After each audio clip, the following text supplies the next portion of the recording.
What in the world is going on? Marcus Rashford, the man who was running at Old Trafford like he was tethered to a refrigerator just 6 months ago, is now all smiles at Barcelona and preparing for El Clásico. Manchester United, are you guys okay? No, you heard that right. Dr. Marcus Rashford, who spent the better part of last season contemplating the meaning of pressing, without actually pressing, has found his new, true love. After a superb brace against Olympiacos, he just casually dropped a bombshell on the Man Utd board. He wants to stay at Barcelona permanently. This is no longer a 5-star Spanish holiday, this is a divorce. And Rashford, in his most radiant form, has just demanded full custody of his joy for the game. The football world has just witnessed one of the most spectacular makeovers since Fernando Torres took off his mask at Chelsea only to put on a different one at AC Milan. Marcus Rashford is flourishing. Just a few months ago, Rashford was the embodiment of Manchester United's chaos. Under manager Ruben Amorim, who looks as stern as a head librarian, Rashford looked like a genius forced to work as an accountant. He was slumped, lifeless, and his shots seemed to carry the burden of the entire Sir Alex Ferguson legacy. Old Trafford, the theatre of dreams, had become the stage of nightmares for him. And then, Barcelona appeared. Yes, Barcelona, the club that operates on a budget of faith and financial levers, thanks to President Joan Laporta. They came and offered to loan Rashford. Man Utd, perhaps too exhausted by their problem, agreed so quickly one might think they were afraid Barca would change their mind. Now, after just 12 matches, Rashford has 5 goals and 6 assists. He is playing under Hansi Flick as if he has just been freed from a curse. He runs, he presses, he smiles. Good Lord, he's smiling. The miraculous transformation. What's so special about the water in Catalonia? What happened? Did the Mediterranean air heal Rashford's characteristically slumped shoulders? Or did Hansi Flick find the user manual that the previous 5 Man Utd managers, except for Ole in the early days, had lost? The truth is probably simpler. Rashford is in a place that is not Manchester United. Let's face it, Man Utd over the past decade has been a toxic environment for sports. It's like a wealthy but dysfunctional family, where everyone yells at each other at dinner and no one knows who will manage the bank account next week. The pressure there is not just the pressure to perform, it's the pressure to carry the history, to be the next, number 7, to save a decaying empire. At Barcelona, the pressure exists, but it's a different kind. They expect you to play beautiful football. Hansi Flick, an architect of total attacking football, clearly told Rashford, just go out there and play. Enjoy it. And Rashford, after years of being forced to be mature and responsible, is suddenly allowed to go back to being a footballer. He is no longer the academy icon or the social spokesperson. He just needs to be a winger. The result is, we are seeing a sharp, decisive Rashford. He no longer takes 10 seconds to think before shooting. He receives the ball, takes on the defender, and finishes.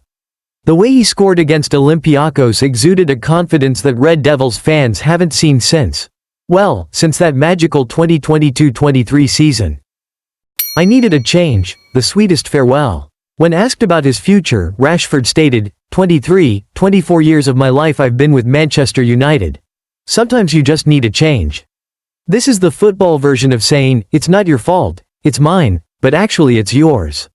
Rashford did not criticize Man Utd. He's too polite for that. He is a doctor, after all. But the message is crystal clear. The problem isn't me, it's the environment. He spent almost his entire life in one place. And it wore him down. For Man Utd, this is a painful slap. It hurts more than getting knocked out of the Champions League group stage, which they are quite used to. They haven't just lost a homegrown player. They are watching that player regain top form the moment he walks out the door. It's like breaking up with a long-term partner. You thought they had deteriorated. Then 6 months later, you see them on Instagram, six-pack, glowing, traveling the world with a Spanish model. And you realize, oh no, the problem was me. Jadon Sancho told a similar story. Now it's Rashford. Old Trafford is gradually becoming a Bermuda Triangle for talented wingers. The situation of the parties, the laugher, the crier, the counter, who has no money. Currently, we have a tragic-comic love triangle. Marcus Rashford, the new lover, he is living his best life. He is trusted by an effective German coach, playing the football he loves, and preparing for El Clásico. He is willing to take a pay cut to stay. He has found his soulmate. Manchester United, the toxic ex, they are paying a portion of the salary, rumor has it, for their most valuable player to advertise for a rival club. Coach Ruben Amorim, who clearly didn't click with Rashford, now faces pressure to explain why he couldn't unlock a talent that Hansi Flick did in just 8 weeks. Every Rashford goal is a dagger to the pride of the Red Devils.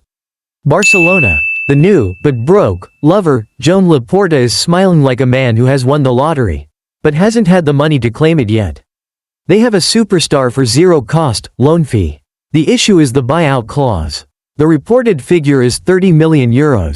Sounds cheap? It is cheap for a 27-year-old English player in his prime. But for Barcelona, €30 million is a big deal. Laporta may have to sell the naming rights to the dressing room, or activate the 19th lever to afford Rashford. But they will, because Rashford doesn't just bring goals, he brings hope. He is a symbol that Barça, despite their financial woes, is still, mais qu'un club, more than a club, capable of attracting big stars. This Sunday, the final exam. Of course, shining against Getafe or Olympiacos is one thing. Doing it against Real Madrid at the Bernabeu is another.